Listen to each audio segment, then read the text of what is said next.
Hello, I'm Simon Keyes, Professor of Reconciliation and Peacebuilding at the University of Winchester, and I'm here to share with you some ways of thinking about the concept of reconciliation. Despite a large and growing literature, there is as yet no clear scholarly or practitioner consensus around what reconciliation actually is. Consider these two widely used definitions. Reconciliation is a process through which a society moves from a divided past to a shared future. Reconciliation is the achievement of mutual respect across society. Reconciliation can be defined both as a process and as a goal. Both approaches are true, but rather than argue about which is more helpful, it may be more useful to approach this problem by recognizing that the term reconciliation can encompass a wide spectrum of possibilities. Broadly, we can cluster these under three headings. A minimalist understanding of reconciliation looks at how society can move on after a period of violent conflict. A deliberative understanding is primarily concerned with the reform of society. What we might call a maximalist approach is concerned with the transformation of society, of individuals and the relationships between them. A minimalist understanding is primarily concerned with the rule of law and the creation of political community, the continuation of the struggle, but through non-violent agonistic politics. A deliberative approach is primarily concerned with the rights, justice, accountability, institutional reform, and the creation of new norms and a new narrative that enables us to understand the history of the conflict differently. A maximalist understanding of reconciliation looks at how individuals, relationships, and society itself can be transformed into something new, and it is concerned with healing, repentance, and forgiveness. Its form of justice is restorative. It's also helpful to consider how reconciliation can be distinguished from other forms of post-conflict reconstruction.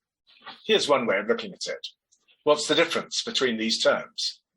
Peacebuilding, transitional justice, conflict transformation, reconciliation.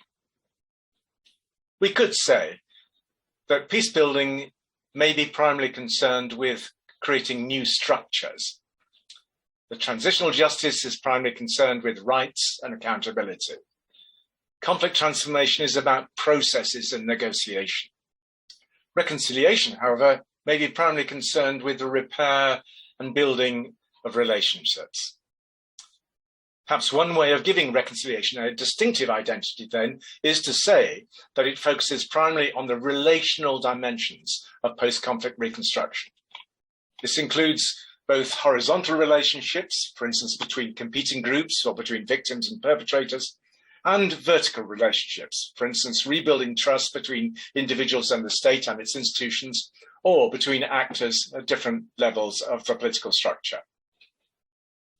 In my experience, this is a helpful but not definitive way of navigating the confusion around what we mean by reconciliation. Another possible approach is to recognize that reconciliation may involve dealing with the past, the present, and the future. But this does not imply a simple or linear process.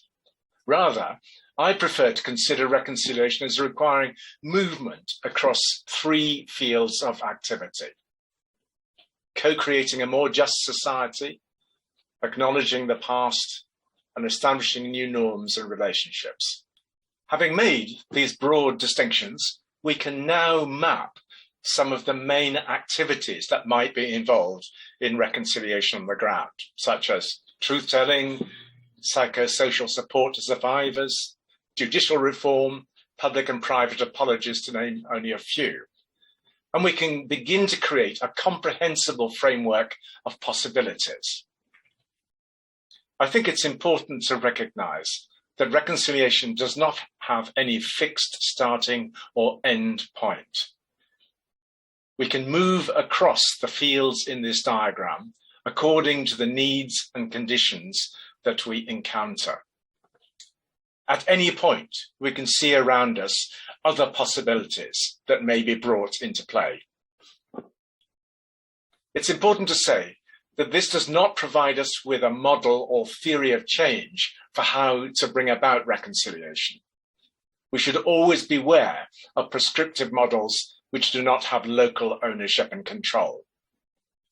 But perhaps we can use this kind of field map to begin to address the question, in a post-conflict situation, what are the relationships which need to be improved, and what possibilities exist for encouraging this?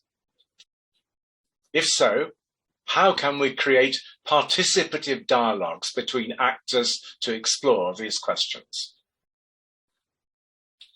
Perhaps we can call off the search for generalized definitions or process models of reconciliation.